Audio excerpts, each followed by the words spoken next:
El investigador bíblico presenta Guadalupe, Lourdes y Fátima. ¿Fueron apariciones de María? Antes de avanzar con este video, queremos aclarar que María fue una mujer santa, por lo cual el investigador bíblico de ninguna forma pretende faltar el respeto a la Madre terrenal de Jesús, sino entregar el concepto correcto que la Biblia nos da sobre ella. Según el diccionario bíblico Ropero Triviño Martínez de la editorial CLIE, santo proviene de la palabra hebrea kadosh, que es igual a santo, puro, consagrado, fundamentalmente separado, concepto que se aplica a una persona o cosa. Según el número 6918 de la concordancia Strong, la palabra santo proviene de la palabra hebrea kadosh, del número 6942, igual a sagrado, consagrado, dedicado. En este video responderemos a las siguientes preguntas. ¿Quién fue María? ¿Qué rol tuvo María en el propósito de Dios? Guadalupe, Lourdes y Fátima, ¿fueron apariciones de María? ¿Quién fue María? Según el número griego 3137 de la concordancia de Strong, el nombre María proviene de la palabra hebrea Miriam, bajo el número hebreo 4813. La carta a los Romanos 1.3 dice que Jesús provenía del linaje real de David según la carne. En consecuencia, María, su madre carnal, era de la tribu de Judá y descendiente del rey David. Según Lucas 1, 5 y 36, podemos afirmar que María era pariente de Elizabeth, la esposa del sacerdote Zacarías, quienes llegaron a ser los progenitores de Juan el Bautista. En consecuencia, María era también de la tribu de Leví, clase sacerdotal. A través de su padre y su madre, María perteneció a dos linajes, real y sacerdotal. Nótese que según Éxodo 6:23, Aarón, perteneciente a la clase de Leví, tomó por esposa a Elizabeth, hija de Aminadab y hermana de Naasón, quienes eran de la tribu de Judá, según Números capítulo 2 versículo 3. Hasta aquí hemos visto que María tenía antecedentes familiares extraordinarios. Luego del nacimiento de Jesús, María tenía relaciones sexuales con su esposo José. Sí, escuchó bien. El Evangelio del Señor Jesús, según Mateo capítulo 1 versículos 24 y 25, dice que José no conoció a María hasta que dio a luz a su hijo primogénito Jesús. Las relaciones sexuales en un matrimonio no son un pecado. De hecho, la primera de los Corintios 7, 1 al 5, dice que es un deber entre los cónyuges entregar su cuerpo para el otro, para que el diablo no los tiente a causa de la incontinencia sexual. El Evangelio de Jesucristo, según Marcos 6.3, nos dice que, por los milagros y sabiduría de Jesús, en una sinagoga se preguntaban, ¿no es este el carpintero, hijo de María, hermano de Jacobo, de José, de Judas y de Simón? ¿No están también aquí con nosotros sus hermanas? Y se escandalizaban de él. ¿Se da cuenta? Este pasaje bíblico nos dice que Jesús no solo tenía hermanos como Jacobo, José, Judas y Simón, sino además hermanas, lo que significa que producto de las relaciones sexuales con su esposo José, María tuvo otros hijos y además hijas, quienes fueron hermanos y hermanas de Jesús. ¿Necesita más confirmación de que María tuvo hijos con su esposo José?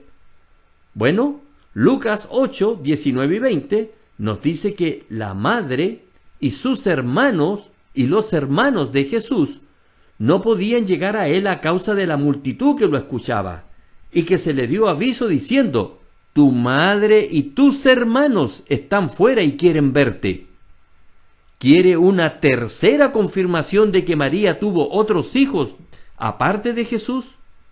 Bueno, el Evangelio según Juan, capítulo 7, versículo 1 al 5, señala que los hermanos de Jesús lo incitaban a ir a Judea, donde corría peligro de muerte, diciendo, para que también tus discípulos vean las obras que haces. El pasaje bíblico dice que este consejo incauto era porque ni aún sus hermanos creían en él. Ahora responderemos la primera pregunta: ¿quién fue María? A lo que podemos decir que ella fue una mujer hebrea de conducta piadosa con sangre real y sacerdotal, quien tuvo un esposo José, y con el cual, después de dar a luz a Jesús, tuvo hijos e hijas bajo vínculo matrimonial. ¿Qué rol tuvo María en el propósito de Dios? Para que se cumpliera Mateo 1:23, el libro de Isaías capítulo 7 versículo 14, profetizó que una virgen concebiría y daría a luz un hijo, que llamaría por nombre Emanuel, tal como siglos más tarde un ángel se lo informara a José, el padre adoptivo de Jesús. Lucas 1:26 al 28 dice: al sexto mes, el ángel Gabriel fue enviado por Dios a una ciudad de Galilea llamada Nazaret, a una virgen desposada con un varón que se llamaba José, de la casa de David, y el nombre de la virgen era María. Y entrando el ángel en donde ella estaba, dijo: salve muy favorecida, el Señor es contigo, bendita tú entre las mujeres. ¿Se fija? El ángel Gabriel, no el arcángel como muchos lo llaman, la llamó favorecida y bendita entre todas las mujeres. Por tanto, María no era una doncella común, sino una mujer muy especial, escogida por Dios. Pero, ¿cuál fue la reacción de María? ¿Se sintió importante? ¿Pidió un trato especial? ¿Pidió que le construyeran templos por esta buena noticia? Lucas 1:38 dice: entonces María dijo: he aquí la sierva del Señor, hágase conmigo conforme a tu palabra. Y el ángel se fue de su presencia. ¿Se da cuenta? María no dijo ser la madre de Dios, sino su sierva. Ella no pretendió autoproclamarse reina o pedir trato reverencial, sino por lo contrario se humilló y dijo: hágase conmigo conforme a tu palabra. Aquello fue un acto de sumisión, que es lo que Dios aprecia por parte de sus criaturas. Jesús existía en los cielos antes que María. Antes de que naciera como humano, Jesús ya existía en los cielos, lo cual puede comprobar leyendo la carta a los Filipenses capítulo 2 versículos 5 al 8 y la carta a los Colosenses capítulo 1 versículos 15 al 17. Pues Jesús fue lo primero en ser creado, el primogénito de la creación. Él era antes que todas las cosas, y si no lo sabía, participó junto a Dios en la creación de todas las cosas, lo cual además es corroborado por Génesis 1:26 y Proverbios 8:30.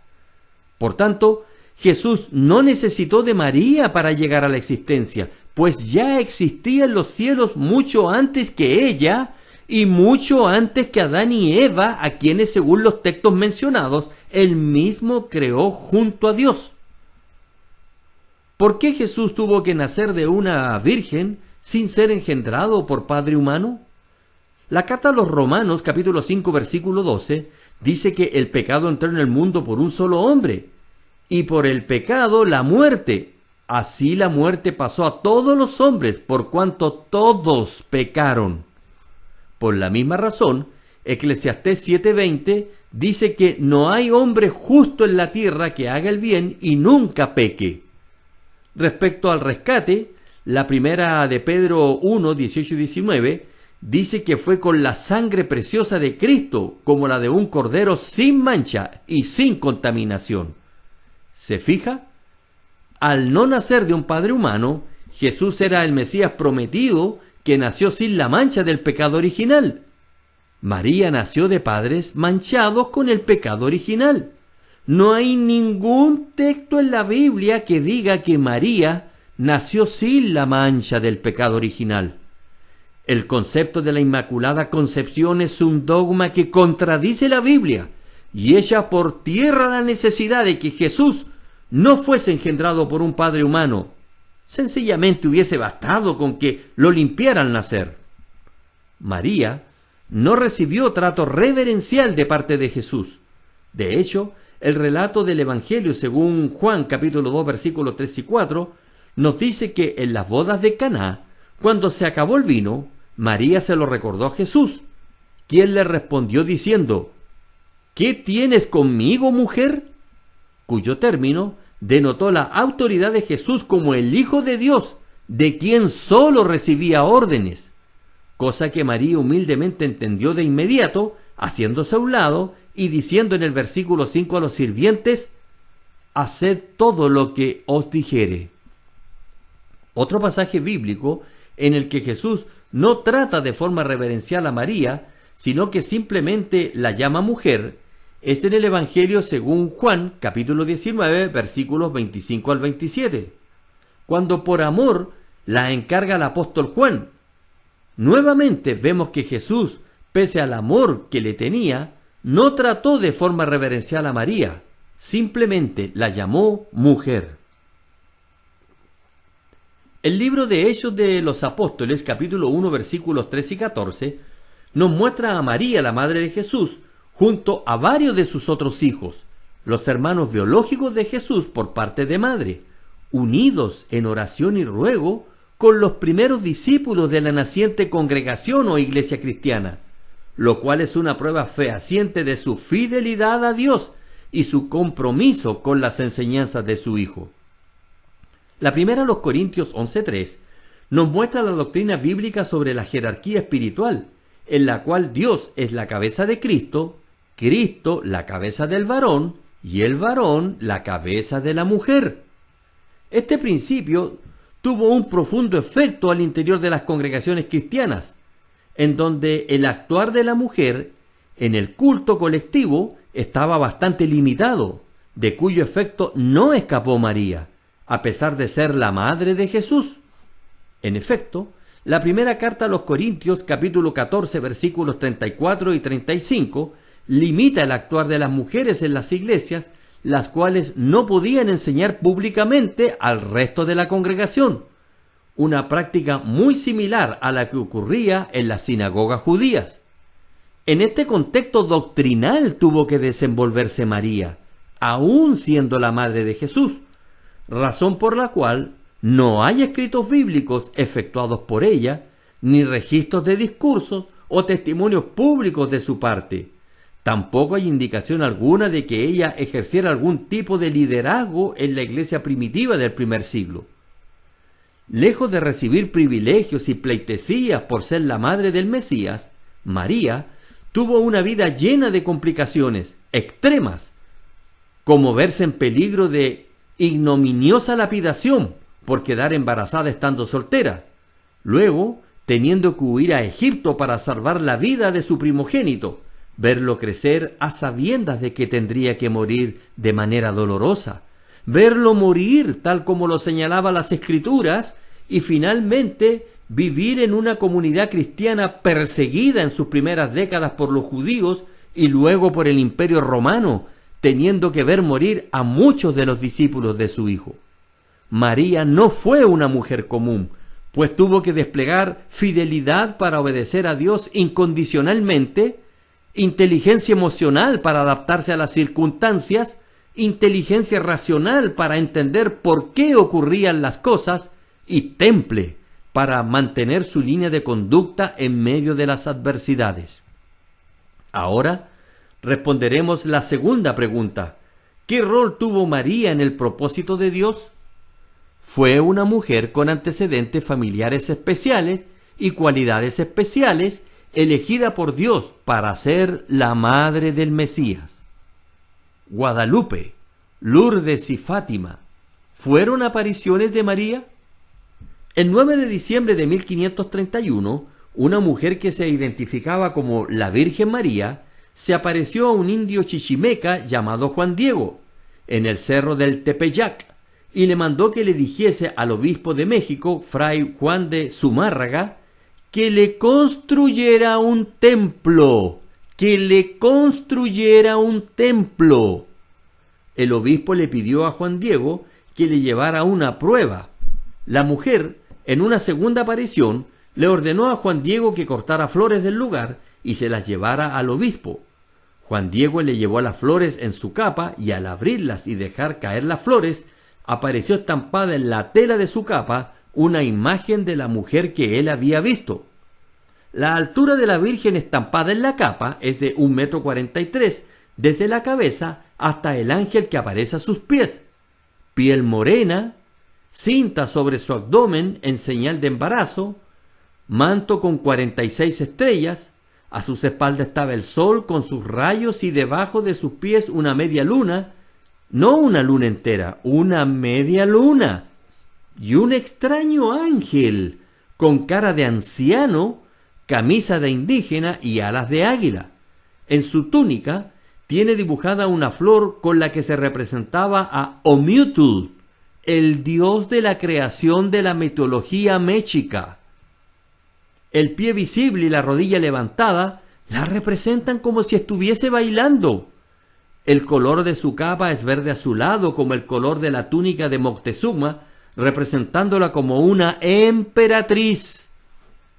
La aceptación inmediata de los indígenas mexicanos de Guadalupe es porque en el mismo recinto que se le dedicó se adoraba a la diosa de la fertilidad Tonantzin, y a la que ellos llamaban Nuestra Madre.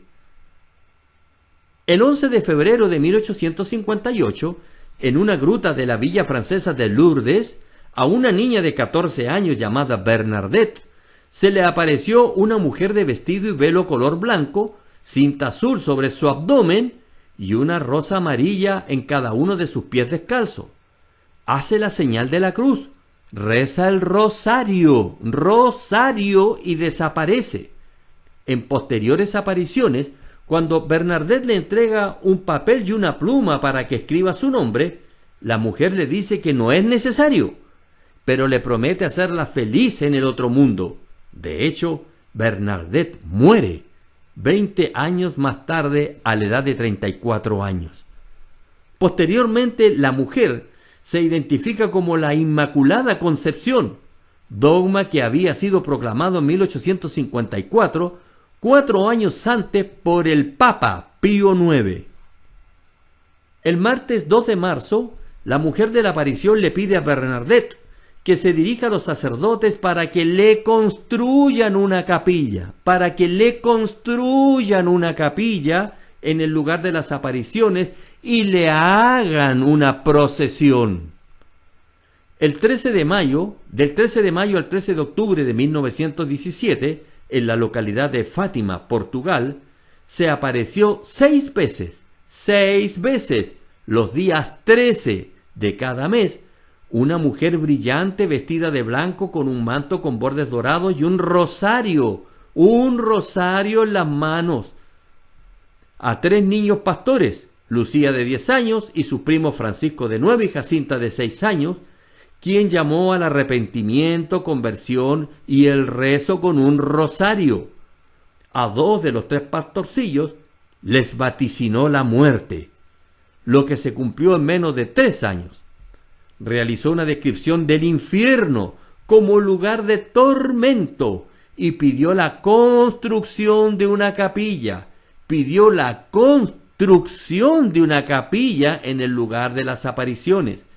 También dio una profecía compuesta de 3 mensajes. En su primera aparición, el 13 de octubre de 1917, hizo bailar el sol delante de miles de personas. Connotaciones del número 13. Para los mayas, era una cifra sagrada porque representaba las 13 fases lunares.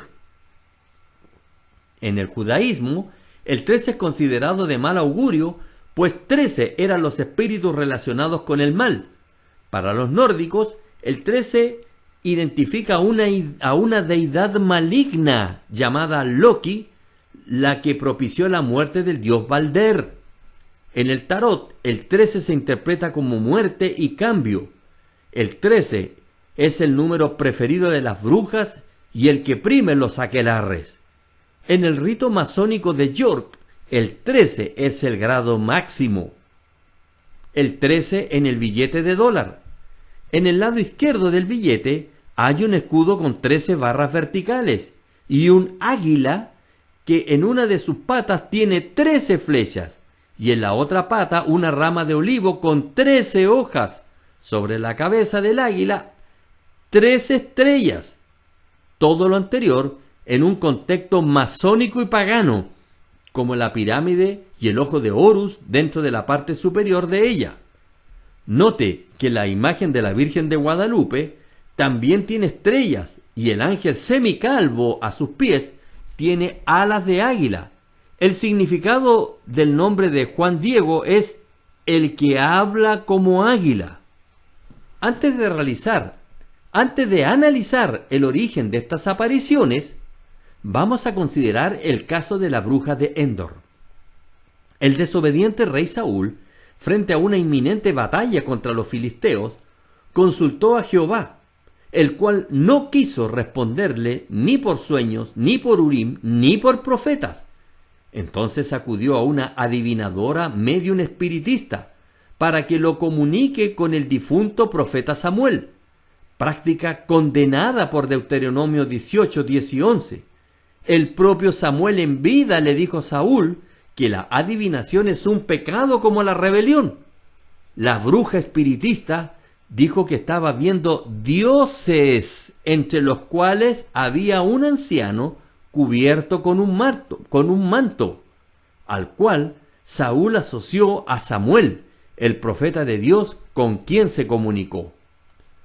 El problema es que ese Dios, con la apariencia del profeta Samuel, no podía ser Samuel, ya que si no quiso volver a escucharlo antes de morir, no lo haría después de muerto, mucho menos a través de una práctica que la propia Biblia condenaba, ni obligado por una hechicera, adivinadora y espiritista, y menos aún desobedeciendo la voluntad de Dios, quien se había determinado a no escuchar a Saúl ni siquiera a través de sus profetas. Tampoco pudo haber sido el profeta Samuel, ya que entregó información que Samuel ya había dado en vida en 1 de Samuel capítulos 15 y 16. Note que el espíritu de este supuesto profeta Samuel le prometió a Saúl que con sus hijos estarían pronto junto al profeta Samuel, cosa improcedente para un rey impío, rebelde y desobediente hasta el fin, a quien Dios mismo de forma explícita había rechazado. Entonces, ¿quién era uno de esos dioses con la apariencia del profeta Samuel? Era un demonio que suplantó al profeta de Dios. Considere ahora los siguientes versículos. La segunda de los Corintios 11, 14 y 15 dicen claramente que Satanás se disfraza como ángel de luz y que sus ministros se disfrazan como ministros de justicia. ¿Nota usted que los espíritus diabólicos se disfrazan como espíritus de luz? Al escribir la carta a los Gálatas, capítulo 1, versículo 8, el apóstol Pablo dijo: si alguno de nosotros, refiriéndose a los apóstoles, o un ángel del cielo, les predicara un evangelio distinto del que les hemos predicado, que caiga bajo maldición. Por esto mismo, debemos estar atentos para analizar el contenido de los mensajes que entregan los espíritus provenientes de otras dimensiones, pues si son distintos a los evangelios, es un mensaje anatema, diabólico, o lo que es lo mismo, un mensaje maldito a la vista de Dios. Veamos por qué los mensajes de las apariciones de Guadalupe, Lourdes y Fátima contradicen a la Biblia en muchos sentidos. El espíritu manifestado en Lourdes se manifestó como la Inmaculada Concepción, lo cual contradice la Biblia, ya que María era hija de padre y madre pecadores al ser descendientes de Adán. Eclesiastés 7:20 dice que no hay hombre justo en la tierra que haga el bien y nunca peque. La carta a los Romanos 5:12 dice que como el pecado entró en el mundo por un hombre, y por el pecado la muerte, así la muerte pasó a todos los hombres por cuanto todos pecaron. Romanos 3, 23 y 24 dice que por cuanto todos pecaron y están destituidos de la gloria de Dios, siendo justificados gratuitamente por su gracia, mediante la redención que es en Cristo Jesús. ¿Se da cuenta? Sin Cristo Jesús no hay manera de redimirse del pecado. Él es el único concebido sin pecado, ya que lo engendró el Espíritu Santo en el vientre de María y no un hombre descendiente de Adán.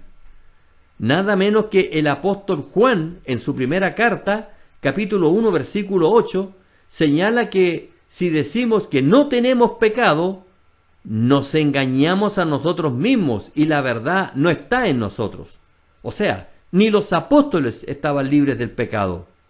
María fue engendrada por un hombre manchado por el pecado original, pero Jesús no fue engendrado por un padre humano, sino por el Espíritu Santo. El dogma de que María fue engendrada sin la mancha del pecado original fue inventado a más de 1750 años de que se terminara de escribir toda la Biblia. Como ya hemos visto, aquella María del siglo I que dijo al ángel Gabriel ser la sierva del Señor y estar dispuesta a hacer su voluntad conforme a su palabra. Note, conforme a su palabra, dista mucho de las apariciones de los últimos siglos que precisamente contradicen la palabra de Dios y rivalizan con su figura al pedir que se le construyan templos en las capillas, en los múltiples lugares donde se dieron a conocer para su propia gloria y no para la gloria de Dios. Al respecto, Isaías 42, 8 dice: Yo Jehová, ese es mi nombre, y a otro no daré mi gloria, ni mi alabanza a esculturas. La primera Timoteo capítulo 2 versículo 5 señala que hay un solo mediador entre Dios y los hombres, Jesucristo hombre. El propio Jesús en su Evangelio según Juan 14:6 dijo: Yo soy el camino y la verdad y la vida. Nadie viene al Padre sino por mí. ¿Se da cuenta? Jesús es el único mediador entre Dios y los hombres. ¿Es tan difícil entender eso? La carta a los Hebreos 9:28 dice que Cristo fue ofrecido una sola vez para llevar los pecados de muchos. ¿Se fija? María no murió en una cruz por la humanidad, fue Jesús. Él es el mediador que nos redimió con su sangre como precio pagado por nuestro rescate. Por tanto, bíblicamente Dios no tiene a ningún otro ayudante. No hay ayudantes ni otros mediadores que no sea su Hijo unigénito y primogénito Jesús. En esta parte del video responderemos: Guadalupe, Lourdes y Fátima, ¿fueron apariciones de María? El investigador bíblico piensa que no. ¿Por qué razones? 1. El mensaje de la Inmaculada Concepción, ya analizado en este mismo video, contradijo la Biblia. Las visiones del infierno, del fuego atormentador, contradicen la Biblia. Lo cual, al terminar este video, puede usted comprobar en detalle pinchando el link a la documental. ¿Existe el infierno? ¿A dónde vamos al morir? Las apariciones fueron a personas sin discernimiento bíblico, como a Juan Diego, recién convertido, o a niños como los de Lourdes y Fátima. 4. La aparición de Guadalupe alude al dios Omiutu y a la diosa Tonatzin. Al respecto, la segunda a los Corintios 6, 14 y 15 dice: ¿qué compañerismo tiene la justicia con la injusticia y qué comunión la luz con las tinieblas? ¿Y qué concordia Cristo con Belial? ¿Se da cuenta? Dios no va a mezclar al dios Omiutu a la diosa Tonatzin, porque Dios no mezcla el paganismo con el cristianismo. La santidad es pura, incontaminada. 5. Ni el Antiguo ni el Nuevo Testamento ordenan rezar con un rosario. El rosario es una práctica de la religión hindú desde antes de la era cristiana. Las apariciones marianas, sexto, las apariciones marianas opacan el rol de Dios y de Cristo y, además, inducen a la idolatría. Téngalo presente. 1. Satanás es un mentiroso, según Juan 8:44. 2. Satanás se transforma en un ángel de luz y sus ministros como ministros de justicia, segunda los Corintios 11, 14 y 15. 3. En el pasado, los demonios suplantaron a un profeta, primero de Samuel 28, 1 al 25. 4. El que entrega un mensaje distinto al evangelio de la Biblia no representa a Dios, Gálatas 1:8. Y 5. No se debe creer a todo espíritu sin antes probar si son de Dios. Primera de Juan, capítulo 4, versículo 1. Éxodo 24 dice: no te harás imagen ni ninguna semejanza de lo que esté arriba en el cielo, ni abajo en la tierra, ni en las aguas debajo de la tierra. Éxodo 25 señala: no te inclinarás a ella, ni las honrarás, porque yo soy Jehová tu Dios, fuerte, celoso. Habacuc, capítulo 2, versículo 18 y 19, pregunta y nos advierte: ¿de qué sirve la escultura que esculpió el que la hizo? La estatua de fundición que enseña mentira, para que haciendo imágenes mudas confíe el hacedor en su obra. ¡Ay del que dice al palo, despiértate, y a la piedra muda, levántate! Isaías, capítulo 44, versículo 9, nos advierte: los formadores de imágenes de talla, todos ellos son vanidad, y lo más precioso de ellos para nada es útil, y ellos mismos son testigos para su confusión de que los ídolos no ven ni entienden. En la misma línea argumentativa, el Salmo 115, 4 al 7 señala: los ídolos de ellos son plata y oro, obra de manos de hombres. Tienen boca, mas no hablan. Tienen ojos, mas no ven. Orejas tienen, mas no oyen. Tienen narices, mas no huelen.